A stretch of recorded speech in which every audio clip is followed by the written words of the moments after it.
ጤና ይስጥልኝ አድማጮች፣ የሰዓቱን መረጃዎች ወደ እናንተ አድርሳለሁ። የአሜሪካ የውጭ ጉዳይ ሚኒስትር ማርክ ሩቢዮ ደቡብ ሱዳን ከአሜሪካ የተባረሩ ዜጎቿን ለመቀበል ዳተኛ በመሆኗ ምክንያት የደቡብ ሱዳን ፓስፖርት ለያዙ የተሰጠ ማንኛውም ቪዛ መሰረዙን አስታውቀዋል። ሩቢዮ በሰጡት መግለጫ ሀገራቸው ማንኛውንም የደቡብ ሱዳን ዜጋ ወደ አሜሪካ በየትኛው መንገድ እንዳይገባ እንደምታግድም ተናግረዋል። የደቡብ ሱዳን የሽግግር መንግስት ወደ ሀገራቸው የሚመለሱ ዜጎቹን በወቅቱ ባለመቀበሉ ለችግሩ ተጠያቂ መሆኑንም ገልጸዋል። ሩቢዮ ፕሬዚደንት ዶናልድ ትራምፕ ከተሉት አዲሱ የኢሚግሬሽን ፖሊሲ የተነሳ ህገወጥ ስደተኞችን በጅምላ ከሀገር እያስወጡ ነው። የደቡብ ሱዳን የሽግግር መንግስት አሜሪካን መጠቀሚያ ማድረግ የሚያቆምበት ጊዜው አሁን ነው ሲሉም ሩቢዮ አስጠንቅቀዋል። አሜሪካም ሆነች ሌሎች ከሀገራቸው የሚያስወጧቸውን ሰዎች ሀገራት ወዲያውኑ መቀበል ይኖርባቸዋል ሲሉ ተናግረዋል። ይህ የአሜሪካ ውሳኔ የተሰማው ደቡብ ሱዳን እንደገና ወደ እርስ በርስ ጦርነት ልትገባ ትችላለች የሚል ስጋት እየጨመረ በመጣበት ወቅት ነው። አሜሪካ በቀጠናው ዳግም ጦርነት ይቀሰቀሳል በሚል ስጋት የካቲት 29 2017 በደቡብ ሱዳን የድንገተኛ አደጋ ሰራተኞች ያልሆኑ ዜጎቿ በሙሉ ለቀው እንዲወጡም ትእዛዝ ሰጥታ ነበር። ደቡብ ሱዳናውያን ቀደም ሲል በአሜሪካ ጊዜያዊ ከለላ ተሰጥቷቸው ለተወሰነ ጊዜ በሀገሪቱ መቆየት ይችሉ ነበር። አሜሪካ ለደቡብ ሱዳናውያን የሰጠችው ጊዜያዊ ከለላ ሚያዝያ 25 2017 ያበቃ ነበር። ሌላው መረጃም የዚምባብዌ ፕሬዚዳንት ኤመርሰን ሞናንጋዋ ከትራምፕ አስተዳደር ጋር መልካም ግንኙነት ለመፍጠር በሚል ከአሜሪካ በሚገቡ ምርቶች ላይ የተጣሉ ታሪፎች እንደሚያነሱ አስታወቁ።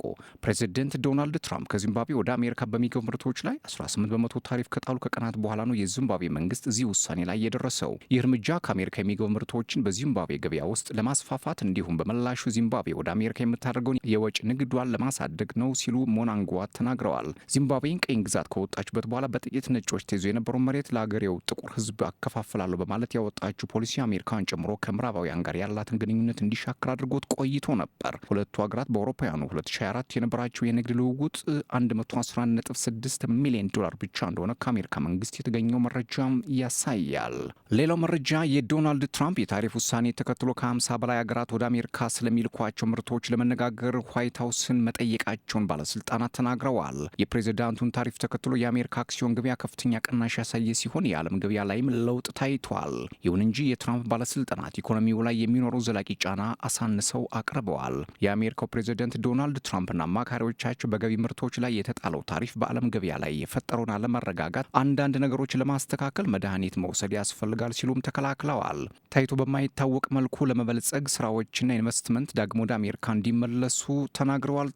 የትራምፕ ከፍተኛ ባለስልጣናት ባለፈው ሳምንት ይፋ የተደረገውን ታሪፍ በታቀደው መሰረት ተግባራዊ እንደሚሆን ገልጸው የኢኮኖሚ ሪሴሽን ሊኖር ይችላል የሚለውን ግን አጣጥለውታል። ትራምፕ ይህን አስተያየት ከሰጡ በኋላ በእስያም የአክሲዮን ገበያዎች ሰኞ ማለዳ በከፍተኛ ሁኔታ የቀነሱ ሲሆን የጃፓኑ ኒኬኪ በ6.3 በመቶ ሲወርድ የሆንግ ኮንግ ሴንግ ደግሞ 9.8 በመቶ ያህል ድርሻውን አጥቷል። አርብ ዕለት ሶስቱ የስቶክ ማርኬት አመላካቾች በአሜሪካ ከ5 በመቶ በላይ ማሽቆልቆላቸው የታየ ሲሆን ኤስ&ፒ 500 ደግሞ ከ2020 ጀምሮ በአሜሪካ የአክሲዮን ገበያ ታይቶ በማይታወቅ መልኩ በ6 በመቶ ቀንሷል። የሳውዲ አረቢያ የአክሲዮን ገበያ እንዲሁም ከኮሮና ቫይረስ ወረርሽኝ ወዲህ ከፍተኛ ነው በተባለ መልኩ የ7 በመቶ ቅናሽ አሳይቷል። በአሜሪካ ግዙፉ የሆነው ጂፒ ሞርጋን የትራምፕን የታሪፍ እርምጃ ተከትሎ የአሜሪካና የዓለም አቀፍ የኢኮኖሚ 60 በመቶ የመውደቅ ዕድል እንዳለው ተንብዮ ነበር። ዶናልድ ትራምፕ ውድለት ወደ ኤርፎርስ ዋን እየተሳፈሩ ጋዜጠኞች እንደተናገሩት የአሜሪካና እስያ ሀገራት ከስምምነት ላይ ለመድረስ እየተሟሟቱ ነው ሲሉ